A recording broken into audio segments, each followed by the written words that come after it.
This nibble originally aired on RSBANDB Update, episode 788, From a Certain Point of View. Enjoy. All right, we do have questions about the quest this week, so starting off, a question from Probably Writing. From your perspective, how do you think Shadow Anima works? Is it anti-anima? Does it corrupt other anima or merely consume it? And why did Guthix have control over it? All right, how do I answer this quickly? I think if it was anti-anima, and I want to pick at this one first, if it was anti-anima, the way we understand antimatter, Shadow Anima would annihilate regular anima if it was effectively anti-anima. Is that not what it does?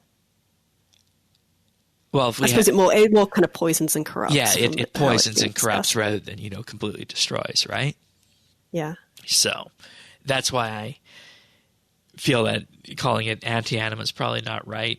And, I think a way this could all be tied together, it's a corruption effect, which we've seen many, many times before. We've seen that, in Elite Dungeon 2, as we mentioned. We've also, of course, seen corruption, and I don't know, and this might be stretching it if it could have been Shadow Anima at play for this, but the Dark Lord in the Plague's End. It's in Plague's End, it's in Apasandra in the Gnome Quest. Yeah. There's the corruption it's kind of a theme that comes up again and again and again. Yeah, but in Sophenheim Dungeon. So yep. Yeah.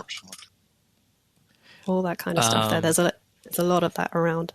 And, we're pulling at various things that exist in the world, and the question is this Shadow Anima, or is it just other forms of corruption that has been written? And I think it's the option of the narrative writers in the next quest that follows, where they'll have an option to tie all this together and say that, is the Dark Lord corruption Shadow Anima? Is the Gnome corruption Shadow Anima? Is the corruption we see in Elite Dungeon 2? I think it definitely is in that case. And in Sophenheim as well. Are all these things linked together? And I think if that's the case, it can form a greater story around Shadow Anima. And maybe it just comes from a higher level of being, and that. Do you want to know my theory for what it is? Or the anti-god. That's kind of what I was thinking. What if there's, at some point in the past there was another form of entity as powerful as an elder god, and there's that collection of elder gods operating somewhere else in the universe too? I don't think it's anything to do with the elder gods specifically.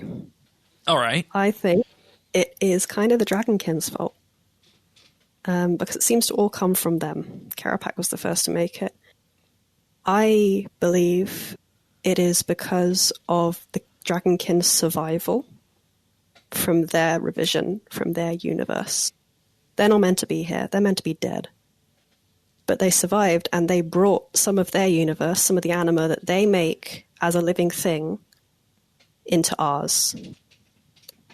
And that's where I think the Shadow Anima. I think it's only called Shadow Anima because of how it interacts with the magic and the anima of our universe. Right, because it's from a shadow universe. Not even a shadow universe, but from a dead universe. A dead universe, yes. It's not meant to be there, and that the Dragon King came from. Whoa. Yeah. The Dragon King brought it through just by being alive. They brought it through.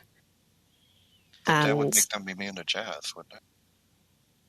Well, this is to do with the elder. I did think about this quite a bit. Like the elder gods, whenever they do a revision, they wipe the slate clean and they start again. So maybe, and each time they start again, the universe they create is kind of iterative. So whatever they create one time around, they consume it, chew it all up, spit it back out again, and the next time they do it is slightly different. It's more advanced. It creates more things, more life. So maybe the anima of a previous revision is toxic to the anima of a current one. Yeah, that's something I'd be willing to go for on that sense, rather than my elder god, negative elder god theory, let's just call it, on that. And so I think that's why it would be toxic to them as well. Yes. Yeah, because it's like if you're, it's like, and I'm going to use this person's name here, if you're writing something and you're iterating on that, sure, you might say this was good, but if you look back at something that you did from 10, 15 years ago, you're probably not going to like it very much. And it's like, that's kind of my theory at the moment. And so yeah, it's just kind of the leftover anima from a universe that is dead from things that should be dead but aren't. Yeah. And then the question is, how did it get everywhere else that we see it? Yeah, I wonder what it's got to do with the Shadow Realm. Oh. And how much of it is also to do with creatures like the Majorat, who are of this revision, but have access to kind of ancient elements. And I wonder, is that kind of, Ma being half dead and bringing stuff over from the last revision? Could that be it as well? And they have access to this. The thing that came back to me when I was thinking about this was from last Runefest, Mod Jack did a reading of a lore book where he talked about the Shadow Leviathan. And it's this massive creature that lives in the Shadow Realm. And it consumes things. And this was a book written by a Dragonkin. And that was what came to me when I was thinking about Shadow Anima. And like, okay, maybe there's a link with the Shadow Realm. Maybe there's a link with ancient magic. Stuff that shouldn't be alive but is.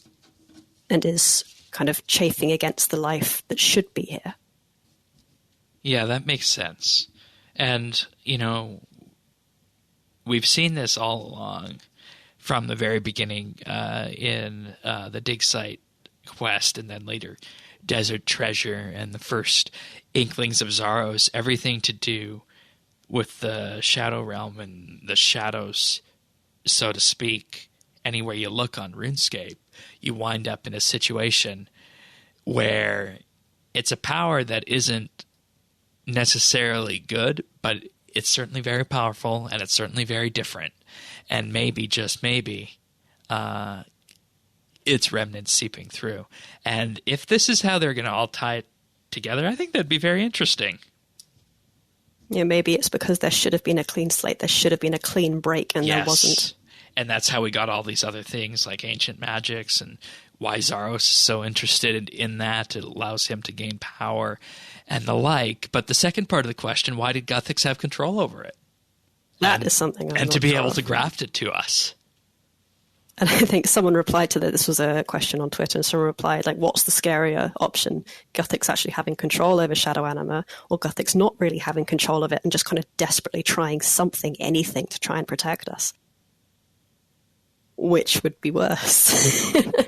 and we can't exactly ask him on this. So No. We do know that Guthix was kind of uncommonly powerful for a god, and he did have a very, very close connection with Gilinor's Anima. yeah, he was on the tier of Saren and Zaros. He was an ascendant god who matched the transcendent gods for their power, and his power came directly from Gilinor's Anima because it's where he'd been sleeping all this time. So maybe he did have some measure of control over it. Maybe as he was dying, he tried something desperately and just so happened to do that. Who knows? I don't really have an answer to the second half. Yeah, I don't. It seemed like he had a plan, though, at the end of it. Like, when you see him talking with Sliska at the end of Desperate Times, like, it really seems like he had that planned out. True. That's all that planned out. Would that be kind of a plan in advance, or would that be kind of he knows Slisko's coming to kill him? Got to think of something. Yeah, I don't know. You ever had that feel from Guthix? Well, Dunno. I mean, he had to have known that this was toxic to the Elder Gods, right? He must have known that it was kind of an anti-god thing. Yeah, so that's why he would graft it to us. The thing with Guthix, the more we learn about him, the more we realize how cold he was. Yeah, and Grey is what I was thinking. He's not benevolent. And he was willing to do very bad things for the greater good. So that's something to bear in mind when discussing this. But yeah, I don't really have much of an answer to why Guthix has seemed to have some kind of control over Shadow Anima. Nor do I. And I don't think anything like that was mentioned in the World Wakes, was it? No. Nothing at all.